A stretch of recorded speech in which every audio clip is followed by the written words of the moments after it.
ये हमारी सीरीज़ का आखिरी और 5वां सवाल है। ये यूपीएससी सीसैट 2024 में पूछा गया था। क्वेश्चन नंबर 73 है सेट ए का, और सेट्स में इसका नंबर डिफरेंट हो सकता है। जो स्टूडेंट मेरे पास ये क्वेश्चन पेपर अपना लेकर आए थे, उनको सेट ए मिला था, और सेट ए में इस सवाल पे भी एक बड़ा-सा गोला बना हुआ था। तो मैं ये उम्मीद कर सकता हूँ कि ये क्वेश्चन भी बच्चों को परेशान करा होगा इसने भी। और जब इसको हम सॉल्व करने गए तो हमको लगा कि हाँ, ये क्वेश्चन एक ऐसा क्वेश्चन है जो कि टाइम माँगता है आपसे, और प्रैक्टिस बहुत ज़्यादा इसमें चाहिए। ये डेटा सफिशिएंसी का क्वेश्चन है। डेटा सफिशिएंसी के क्वेश्चंस में हम लोगों को जनरली एक चीज़ का ध्यान रखना चाहिए कि हमको एक स्टेटमेंट दे रखा रहता है, जैसे ये दे रखा है, फिर एक क्वेश्चन दे रखा रहता है, उसके बाद 2 स्टेटमेंट दे रखे रहते हैं, और उस पर कुछ हमसे पूछा जाता है कि कौन-सा स्टेटमेंट सफिशिएंट है कि नहीं, जो डेटा दिया गया है वो सफिशिएंट है कि नहीं। तो इस सवाल को शुरू करने से पहले हम इस सवाल के बारे में कुछ चीज़ें समझ लेते हैं। ये एज का एक बहुत ही प्यारा और थोड़ा-सा लेंदी क्वेश्चन है, और मैं कोशिश करूँगा कि इसको मैं एकदम थ्रेडवेयर तरीके से आपको समझाऊँ। थ्रेडवेयर का मतलब ये हुआ कि एकदम शुरुआत से शुरू करते हैं हम लोग। इसमें हो सकता है टाइम लगेगा, बट मुझे पूरी उम्मीद है कि जब हम इसके अंत में पहुँचेंगे, तो आप इस क्वेश्चन को, उसकी खूबसूरती को एप्रिशिएट कर पाओगे। चलिए शुरू करते हैं। यहाँ पर हमको दे रखा है ages of age of each of P and Q. 2 जने हैं पी एंड क्यू। दोनों की एज 100 साल से छोटी है, 100 साल से कम है दोनों जने अलग-अलग, और 10 साल से ज़्यादा हैं। ये एक स्टेटमेंट हमें याद रखना होगा। 100 less than 100 and more than 10। ये क्यों दे रखा है, ये भी हम अभी थोड़ी देर में समझते हैं। If you interchange the digits of P, the number represents the age of Q. What is the difference of their ages? हमारा क्वेश्चन ये है। ये हमको एक जानकारी दे रखी है कि पी और क्यू की जो एज है, उसके बारे में वो 10 से ज़्यादा हैं और 100 से कम है इंडिविजुअली। और अगर हम पी की डिजिट्स को चेंज कर देते हैं, तो हमें क्यू की एज मिल जाती। हमें डिफरेंस निकालना है। स्टेटमेंट 1 सफिशिएंट है, स्टेटमेंट 2 सफिशिएंट है, दोनों सफिशिएंट है, दोनों इनसफिशिएंट है, कुछ इस तरीके का खेल इसमें होने वाला है। तो चलिए अब हम शुरू करते हैं सवाल को एकदम शुरू से। मान लीजिए पी की एज है 52 ईयर्स। ये कितने डिजिट से बना हुआ है बच्चों? ये 5 और 2 से बना है। 2 इसकी ये वाली डिजिट है, तो ये कहलाती है यूनिट डिजिट, और ये कहलाएगी आपके 10th डिजिट, या 10th डिजिट इसे कहते हैं। तो इन 2 नंबर से बना है। अब इसको उल्टा कर दो, तो 25 हो गया। तो ये किसकी एज आ गई? क्यू की। क्यू की एज में ये आपकी यूनिट हो गई, और ये आपके 10th प्लेस हो गई। यानी डिजिट्स को हमने चेंज कर दिया। इन दोनों के बीच का डिफरेंस कितना आ जाएगा? ये आ जाएगा 27 ईयर्स। यहाँ तक क्लियर है बच्चों? कोई दिक्कत तो नहीं? एक और ट्राई करते हैं। Late P B 73। 73 किस-किस से बना है? 7 एंड 3 से। ये आपकी यूनिट प्लेस हो गई, ये आपकी हो गई 10th प्लेस। जब हम क्यू निकालते हैं, तो इसको उल्टा करना है, यानी 73 को 37 में कर दूँगा। तो ये आपकी हो गई, जो यहाँ पे यूनिट थी, वो यहाँ पे टेंस हो गई, और वहाँ यहाँ की टेंस यहाँ की यूनिट हो गई। अब मैं डिफरेंस निकालता हूँ तो कितना आ रहा है? 36। एक चीज़ आपने गौर किया, ये जो है, ये आ रहा है आपके 9 गुणा 3, और ये आ रहा है 9 गुणा 4। 9 तो चलिए दोनों में कॉमन है, ये 3 और 4 की क्या सिग्निफिकेंस है? ये कुछ क्लियर हो रहा है? 3 देखिए क्या है, हमारे पास डिजिट्स हैं, 52 में 2 डिजिट्स आती, 5 और 2। इन दोनों का डिफरेंस अगर लेते हैं तो 3, तो ये 3 यहाँ आ गया, यानी 9 इंटू डिजिट डिफरेंस ये आ गया। अब यहाँ पर अगर मैं 73 लेता हूँ, ठीक है? 73 को अगर मैं तोड़ता हूँ, इन दोनों का डिफरेंस कितना आता है? 4, यही 4 तो लिया गया है। तो ये आ गया 9 इंटू डिजिट डिफरेंस। ठीक है? यहाँ तक क्लियर है बच्चों? कोई दिक्कत तो नहीं बचा लोग आप लोगों को? अब देखिए, क्या ये मैजिक है, या इसके पीछे कोई लॉजिक है? ये हम समझने की कोशिश करते हैं। देखिए, यहाँ पर हमको एक चीज़ दे रखी है। मैंने जो 52 और 73 लिया, ये क्यों लिया? क्योंकि हमको कहा गया है कि जो एज है पी और क्यू की, वो दोनों 10 से बड़ी है, 100 से छोटी है। तो इसलिए मैंने 10 और 100 के बीच का एक नंबर लिया। अब मान लीजिए मैं 52 ही लेकर चलता हूँ। क्या मैं 52 को ऐसे लिख सकता हूँ? 50 प्लस 2। इसको मैं ऐसे लिख सकता हूँ। तो क्या हो गया, ये आपके हो गई यूनिट डिजिट, और ये हो गई 10th डिजिट। 25 को अगर मुझे लिखना है, तो इसको मैं 20 प्लस 5 लिख सकता हूँ। 10 गुणा 2 प्लस 5 लिख सकता हूँ। ये हो गई आपकी यूनिट प्लेस, और ये हो गई आपके टेंथ प्लेस। तो यानी किसी भी 2 डिजिट के नंबर को मैं ऐसे लिख सकता हूँ 10x प्लस वाई, जहाँ पे ये यूनिट डिजिट हो जाएगी और ये वाली जो हो जाएगी आपके टेंथ प्लेस हो जाएगी, ठीक है? तो मैं p को ये मान लेता हूँ, ठीक? और जब इसको मैं पलटी करूँगा, तो पलटी करने में क्या होता है, जो यूनिट होती है वो 10 बन जाती है और जो 10 होती है वो यूनिट बन जाती है। मैं इन दोनों का डिफरेंस लेता हूँ p माइनस क्यू, तो मुझे क्या मिल जाएगा, p माइनस क्यू मिल जाएगा 10x plus Y minus 10y minus X. ये मुझे दे देगा 9x माइनस 9y, यानी 9x माइनस वाई। और एक्स वाई क्या थे, यहाँ पे जो 2 डिजिट थे हमारे, 2 digits were x and y। तो 9 हमारा कॉमन हो गया इधर, और यहाँ पे डिफरेंस ऑफ डिजिट्स आ गया।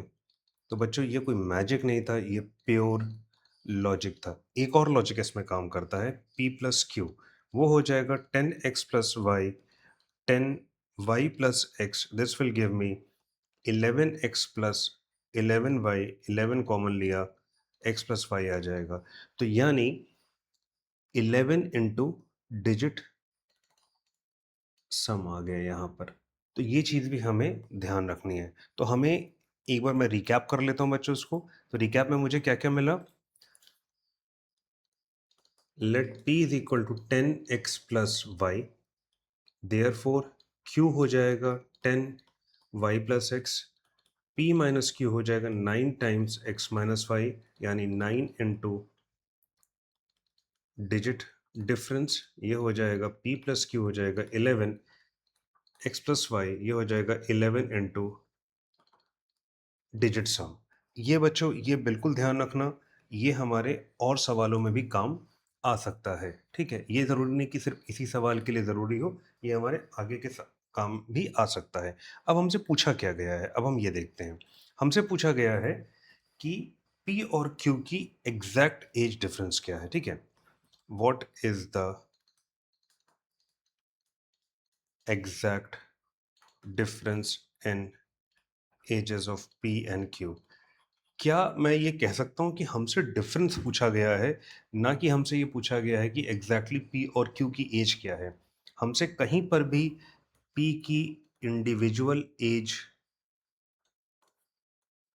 नहीं पूछी गई है, ना क्यू की पूछी गई है।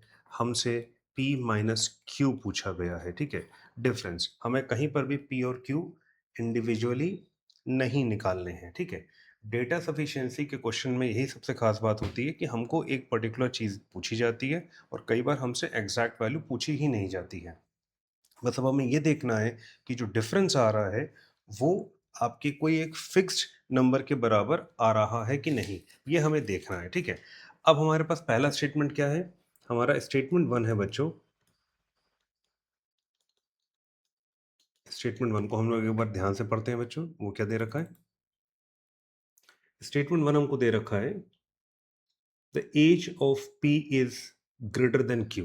एज ऑफ p जो है वो ग्रेटर देन q है।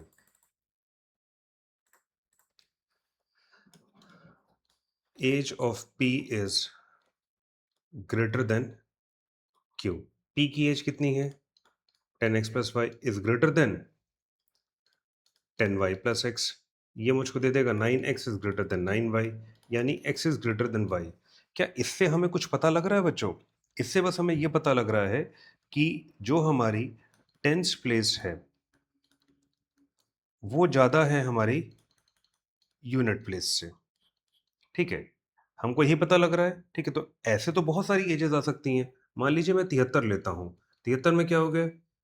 टेंस प्लेस कितनी है? 7। और ये कितनी है? Unit place. तो ये हो गया आपके 7 ग्रेटर देन 3। सेम चीज़ 74 के साथ हो जाएगी, 52 के साथ हो सकती है, 42 के साथ हो सकती है, 32 के साथ हो सकती है, 86 के साथ हो सकती है। हम यहाँ पर 86 हो जाएगा तो ये 68 डिफरेंस दे देगा। तो ये कितना आपको डिफरेंस दे रहा है? आपको ये 18 दे देगा। इसका 23 हो जाएगा, ये आपको 9 दे देगा। तो इन दोनों का डिफरेंस कोई फिक्स नहीं आ रहा है। 52 का 25, ये 27 दे देगा, ये 47 दे देगा। 14 में से 7 गए 7, और ये 27 दे दे रहा है। मतलब डिफरेंस कभी फिक्स नहीं आ रहा, कुछ भी आ सकता है, ठीक है। With statement 1 no fixed difference can be obtained, ठीक है। ये नहीं मिल पाएगा, यानी स्टेटमेंट 1 जो है हमारा सफिशिएंट नहीं है किसी भी चीज़ के लिए, ठीक है। अच्छा, हमें आगे बढ़ने से पहले एक चीज़ और देखनी होगी कि हमारी डिजिट्स क्या होती हैं। हमारी बच्चों 10 डिजिट होती हैं हमारे पास। 0 एक डिजिट है, 1 है, 2 है, 3 है, 4 है, 5 है, 6 है, 7 है, 8 है, 9 है। 1, 2, 3, 4, 5, 6, 7, 8, 9, 10। तो ये टोटल है बच्चों हमारे पास 10 डिजिट्स। जैसे ही मैं 10 लिखूँगा, 10 एक नंबर में कन्वर्ट हो जाएगा, डिजिट नहीं होगा। तो जब भी हम डिजिट्स की बात करेंगे तो हम इनमें से ही कोई डिजिट की या किसी की बात करेंगे। इनको हम हमेशा डिजिट्स कहकर चलेंगे। तो चलिए अब हम आगे बढ़ते हैं स्टेटमेंट 2 की तरफ। स्टेटमेंट 2 हमको क्या दे रखा है? स्टेटमेंट 2 दे रखा है s is equal to 11/6d, यानी sum is equal to 11/6 difference. ये आपको सम कितना है? ये दे देगा 11 x प्लस वाई, 11/6, ये 9 x माइनस वाई दे देगा। ये और ये कैंसिल हो जाएगा, ये 3/2 हो जाएगा। तो 2x plus 2y is equal to 3x minus 3y हो गया। ये मुझको x दे देगा और ये मुझको माइनस 5y दे देगा, यानी x is equal to 5y। अब बच्चों x हमारा y क्या था यहाँ पर? y था हमारा यूनिट डिजिट और x हमारा क्या था? टेंस प्लेस पे था। यानी ये एक डिजिट ही होगा, ठीक है। यानी आपके 0, 1, 2, 3, 4 आ सकता है। अगर मैं y को 0 लेता हूँ तो ये 2 डिजिट का नंबर नहीं रह जाएगा, ये 10x हो जाएगा, ठीक है। और x भी 0 हो जाएगा तो नंबर ही नहीं रह जाएगा, तो ये y 0 वैल्यू नहीं ले सकता। y इज इक्वल टू 1 अगर मैं लेता हूँ तो ये मुझे दे देगा x इज इक्वल टू 5। ये एक पॉसिबिलिटी है, बट जैसे ही मैं y इज इक्वल टू 2 लूंगा, x इज इक्वल टू 10 आ जाएगा, जो कि एक नंबर है, डिजिट नहीं है। तो यानी the only choice left with us is x is equal to 5 and y is equal to 1। ठीक है बच्चों, यहाँ तक क्लियर है? यानी नंबर हमारा क्या आ गया?